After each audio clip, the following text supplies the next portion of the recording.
የበሽታው ምንነት ዳያቢቲስ ሜላይቱስ ታይፕ 2 ይህ በሽታ በብዛት የሚከሰተው የስኳር በሽታ አይነት ነው። ይህ በሽታ በደማችን ውስጥ ያለው የስኳር መጠን ከቁጥጥር ውጭ የሚሆንበት አደገኛ በሽታ ነው። ለዚህ በሽታ ሁለት ዋና ዋና ምክንያቶች አሉ።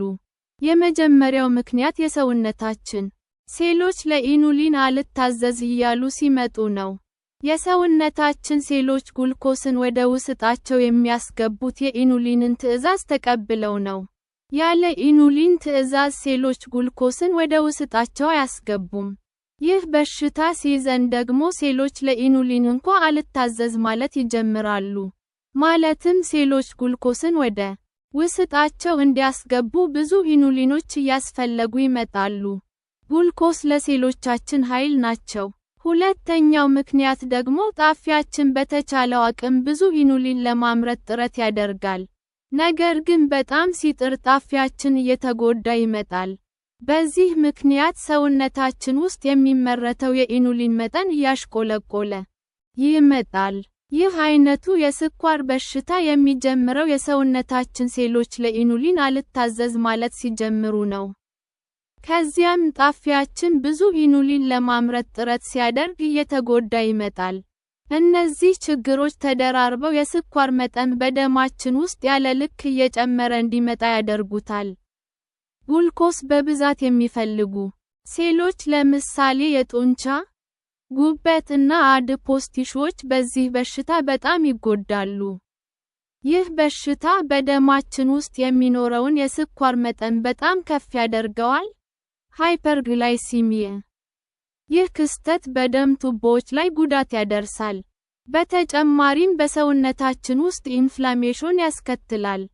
ሃይፐርግላይሲሚያ and the associated inflammatory processes lead to the micro and macrovascular changes that are seen as complications of diabetes mellitus. Causes የበሽታው መነሻ ምክንያት የዚህ በሽታ ሁለት ዋና ዋና ምክንያቶች በዘር የሚተላለፍ ችግርና የአኗኗር ዘይቤ ናቸው። የአካባቢ ሁኔታዎችም የተወሰነ አስተዋጽኦ አላቸው። የሚከተሉት ነገሮች የዚህ በሽታ ምክንያቶች ናቸው። ኦቨርዌት፣ ኦቢሲቲ፣ አንድ ፊዚካል ኢንአክቲቪቲ ወፍራም መሆን እና ብዙም አካላዊ እንቅስቃሴ አለማድረግ ለዚህ በሽታ ይበልጥ ተጋላጭ ያደርጋል። ከልክ በላይ ክብደት መኖር አንዳንዴ ሰውነታችን የኢኑሊን ትዕዛዝን አልቀበል እንዲል ያደርጋል። ጮማው የትኛው የሰውነታችን ክፍል ላይ ነው የሚገኘው የሚለው ጉዳይ በራሱ ለዚህ በሽታ መከሰት አስተዋጽኦ አለው። ሆዳችን ላይ ከልክ በላይ ጮማ መኖር ሰውነታችን የኢኑሊን ትዕዛዝን አልቀበል እንዲል ያደርጋል። ለልብና የደም ቱቦዎች በሽታም ያጋልጣል። ጂንስ አንድ ፋሚሊ ሂስተሪ ልክ እንደ ታይፕ 1 ዳያቢቲስ የስኳር በሽታ የተወሰኑ ዘረመሎች መኖር ለዚህ በሽታ ይበልጥ ተጋላጭ ያደርጋል። በተጨማሪም አንዳንድ ዘረመሎች ያለ ልክ እንድንወፍር ያደርጋሉ። ይህ ደግሞ በተዘዋዋሪ ለዚህ በሽታ ይበልጥ ተጋላጭ ያደርጋል። ይህ በሽታ ግማሹ በአኗኗር ዘይቤ ምክንያት ሲከሰት ግማሹ ደግሞ በዘረመል ችግር ምክንያት ይከሰታል። ምንም እንኳን ለዚህ በሽታ መከሰት አንድ ብቻ ምክንያት ባይኖርም፣ ብዙ ነገሮች ለዚህ በሽታ ይበልጥ ተጋላጭ እንድንሆን ያደርጉናል። የተወሰኑት ነገሮች ልንቆጣጠራቸው የምንችላቸው ነገሮች ናቸው። የተወሰኑት ደግሞ መቆጣጠር የማንችላቸው ነገሮች ናቸው። አንአቮይዳብል ሪስክ ፋክተርስ ልንቆጣጠራቸው የማንችላቸው ነገሮች በዚህ በሽታ የተያዘ ቅርብ የቤተሰብ አባል ካለ እኛም ለዚህ በሽታ ይበልጥ ተጋላጭ ነን። ዕድሜያችን እየገፋ ሲሄድ ለዚህ በሽታ ይበልጥ ተጋላጭ እየሆንን እንመጣለን። ፖሊሲስቲክ ኦቬሪየን ሲንድሮም ኦር ጀስቴሽናል ዳያቢቲስ ዱሪንግ ፕሬግናንሲ በእርግዝና ወቅት የስኳር መጠን ከፍ ማለት ሁኔታ ለዚህ በሽታ ይበልጥ ተጋላጭ ያደርጋል። ከመደበኛው ክብደት በታች ሆነው የሚወለዱ ሕፃናት ለዚህ በሽታ ይበልጥ ተጋላጭ ናቸው። ምክንያቱም ኢኑሊንን የሚያመርቱት ቤታ የሚባሉት የጣፊያ ሴሎች መጨረስ የነበረባቸውን እድገት ሳይጨርሱ ሕፃኑ ስለሚወለድ ነው ተብሎ ይታመናል። አቮይዳብል ሪስክ ፋክተርስ ልንቆጣጠራቸው የምንችላቸው ነገሮች ኦቤሲቲ አንድ ኦቨርዌይት፣ ቦርጭ እና ከመጠን በላይ ክብደት መጨመር፣ ፊዚካል ኢንአክቲቪቲ፣ በቂ አካላዊ እንቅስቃሴ አለማድረግ፣ ሃይ ብላድ ፕሬሸር፣ ከፍተኛ የደም ግፊት፣ ዳየት፣ አመጋገብ፣ ኢምፔርድ ግሉኮስ ሜታቦሊዝም ሲምፕቶምስ፣ የበሽታው ምልክቶች። ይህ በሽታ ገና ሲይዘን ምንም አይነት ምልክቶች ላይታዩብን ይችላሉ። ነገር ግን የሚከተሉት ምልክቶች ሊከሰቱ ስለሚችሉ ማወቁ ይጠቅማል። ፍሪኩዌንት ዩሪኔሽን አንድ ኤክስትሪም ተርስት፣ ቶሎ ቶሎ መሽናትና ከባድ የውሃ ጥማት፣ ሳደን ኦር አንኤክስፔክተድ ዌይት ሎስ፣ ድንገተኛ ክብደት መቀነስ፣ ኢንክሪስድ ሃንገር፣ ከፍ ያለ የረሃብ ስሜት፣ ብለሪ ቪዥን፣ ብዥታ፣ ዳርክ ቬልቨቲ ፓቸዝ ኦፍ ስኪን፣ ኮልድ አካንቶሲስ ኒግሪካንስ፣ ፋቲግ፣ ድካም፣ ውንድስ ዳት ወንት ሂል፣ የማይድኑ ቁስሎች መኖር።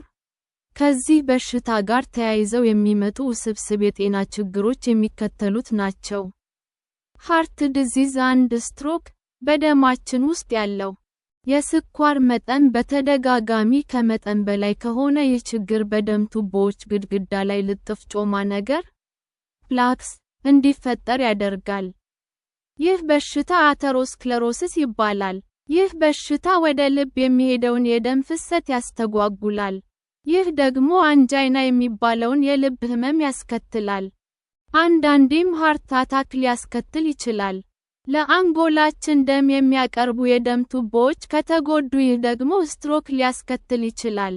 ነርቨስ ሲስተም ዳማጅ፣ በደማችን ውስጥ ያለው የስኳር መጠን ከፍ ሲል የነርቭ ሴሎች ላይ ጉዳት ያደርሳል። እግሮቻችን ላይ፣ የእግሮቻችን ጣቶች ላይ እና የእጆቻችን ጣቶች ላይ የመደንዘዝ እና ጠቅጠቅ የማድረግ ስሜት አለው። የጨጓራ እና የአንጀት ነርቮች ከተጎዱ ማስታወክ፣ ድርቀት እና ተቅማጥ ሊያስከትል ይችላል። ዳያቤቲክ ሬቲኖፓቲ፣ ይህ ማለት በዚህ የስኳር በሽታ ምክንያት ሬቲና ለሚባለው የዓይናችን ክፍል ደም የሚያመላልሱት ጥቃቅን የደም ቱቦዎች ሲጎዱ፣ ሲደፈኑ ወይንም ሲቀደዱ ነው። ይህም ክስተት ዓይነ ስውርነትን ሊያስከትል ይችላል። ኪድኒ ዲዚዝ፣ በኩላሊታችን ውስጥ ያሉት በሚሊዮን የሚቆጠሩ ጥቃቅን የደም ቱቦዎች በዚህ በሽታ ምክንያት ሊጎዱ፣ ሊደፈኑ ወይንም ሊቀደዱ ይችላሉ።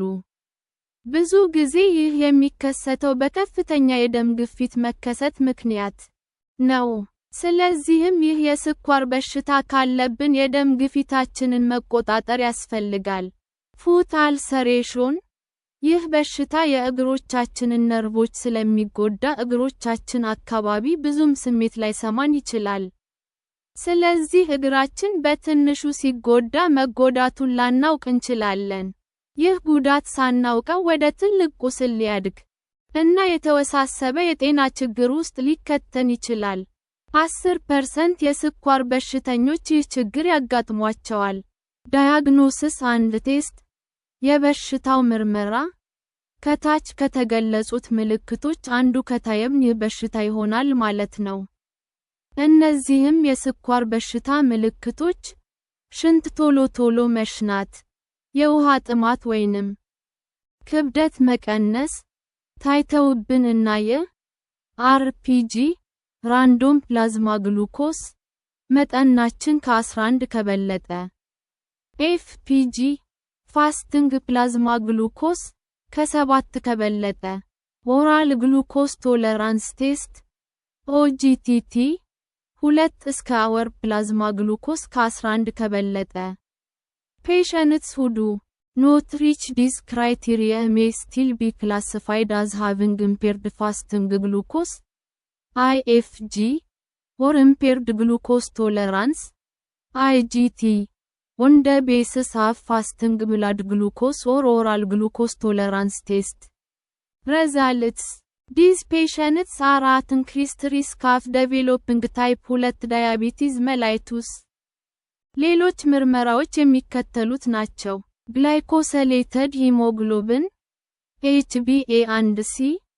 ይህ ምርመራ በሽታው እንዳለብን ለማወቅ የሚደረግ ምርመራ ሳይሆን በሽታውን ለመቆጣጠር እያደረግነው ያለው